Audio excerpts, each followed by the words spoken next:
Sa video po na ito, sasagutin natin yung question ng ating kababayan. Isa po siyang lalaki at F6 visa po siya. Nakapag-asawa po siya ng naturalized Korean citizen. Kaya po, naging F6 yung visa niya.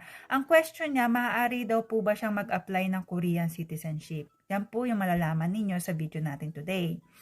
Yung mga iba nating mga kababayan na Pilipino, yung mga kalalakihan na kababayan natin, nakakapag-asawa po sila ng naturalized Korean citizen. Sino po ba yung mga naturalized Korean citizen?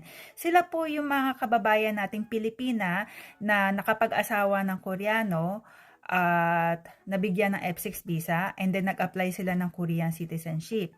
After po nun, minsan yung iba doon divorce or kaya naman namatay yung asawa nila kaya nag-asawa po sila ng Pilipino. Yung mapapangasawa nilang Pilipino, ang magiging visa po nun is F6 visa. Yan po yung visa ng ating kababayan. So, ang question niya kung maaari daw ba siyang mag-apply ng Korean citizenship.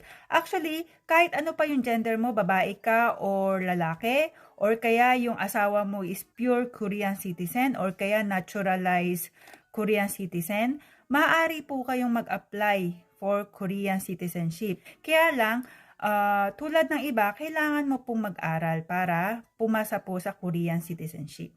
So, inuulit ko po, maaari po kayong mag-apply ng Korean citizenship.